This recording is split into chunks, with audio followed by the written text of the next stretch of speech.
ഈ ഒരു വിഷയത്തിൽ പ്രധാനമായുമുള്ള അന്വേഷണം ഈ ഒരു വിദഗ്ധ സമിതിയുടേതാണ്. കാരണം ഈ കുഞ്ഞിൻ്റെ മരണകാരണം അറിയുക എന്നതാണ് ഇതിൽ പ്രധാനപ്പെട്ടത്. കാരണം ഡോക്ടർക്കെതിരെ നടപടി എടുത്തിട്ടുണ്ട്. അതിൽ പല കാരണങ്ങളാണ് ചൂണ്ടിക്കാണിച്ചിരിക്കുന്നത്. അതായത് കൈക്കൂലി ആരോപണവും ഒപ്പം തന്നെ ഈ ഒരു ചികിത്സാ പിഴവും അടക്കമുള്ള വിഷയങ്ങൾ ദൃശ്യമാധ്യമങ്ങളിൽ പ്രചരിച്ചത് അടക്കം ചൂണ്ടിക്കാണിച്ചുകൊണ്ടാണ് ആരോഗ്യവകുപ്പ് കഴിഞ്ഞ ദിവസം നടപടിയെടുത്തത്. പക്ഷേ ഇതിൽ കൈക്കൂലി ആരോപണം നിലനിൽക്കുന്നുണ്ട്. അതിൻ്റെ അപ്പുറത്തേക്ക് ശാസ്ത്രീയമായ തെളിവുകളുടെ അഭാവം ഇപ്പോഴും നിലനിൽക്കുന്നു. കാരണം കുഞ്ഞിൻ്റെ മരണകാരണം എന്താണെന്ന് വ്യക്തമായിട്ടില്ല.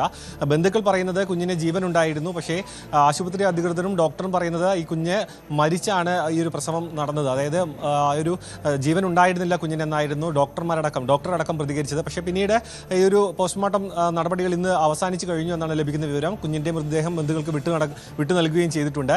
വിദഗ്ധ സമിതിയുടെ റിപ്പോർട്ട് വളരെ പെട്ടെന്ന് തന്നെ സമർപ്പിക്കാൻ വേണ്ടി നിർദ്ദേശം ലഭിച്ചിട്ടുണ്ട്. കഴിഞ്ഞ ദിവസം തന്നെ 3 അംഗ സമിതി ഇവിടേക്ക് ആശുപത്രിയിലേക്ക് എത്തിയിരുന്നു. അവർ പ്രാഥമിക പരിശോധന നടത്തി മടങ്ങുകയാണ് ചെയ്തത്. അതിനൊപ്പം തന്നെയാണ് ഈ ഒരു ഡോക്ടർക്കെതിരെയുള്ളൊരു നിലപാടെടുക്കുകയും ചെയ്തത്.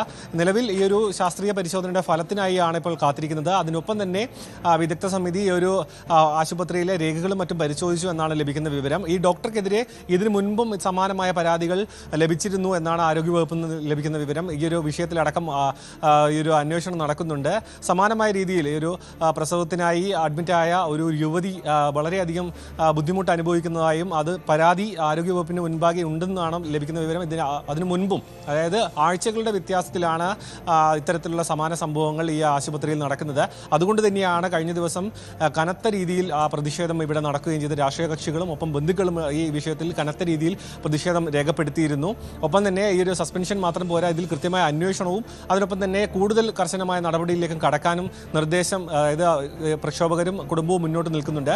അതിനൊപ്പം തന്നെയാണ് KGMCT ഇതിൽ പ്രതിഷേധം രേഖപ്പെടുത്തിയിരുന്നത്. അതിൽ പ്രധാനമായും പറയുന്നത് ഡോക്ടർക്കെതിരെ എടുത്ത നടപടിക്കൊപ്പം തന്നെ ഈ ഒരു സൂപ്രണ്ടിനെയും മറ്റും ആക്രമിക്കുന്ന അല്ലെങ്കിൽ പൂട്ടിയിടുന്ന രീതിയിലേക്ക് പ്രതിഷേധം കനത്തിരുന്നു. ഈ ഒരു സംഭവം നടന്ന രാത്രി അതിൽ പ്രതിഷേധം രേഖപ്പെടുത്തുകയാണ് ചെയ്തത്. എന്തിനായാലും ഇതിൽ ഈ ഒരു വിദഗ്ധ സമിതിയുടെ റിപ്പോർട്ട് അനുസരിച്ചായിരിക്കും ഡോക്ടർക്കെതിരെയുള്ള നടപടി കൂടുതൽ കർശനമാക്കുകയും ഇതിൻ്റെ സത്യാവസ്ഥ പുറത്തേക്ക് വരികയും ചെയ്യുക.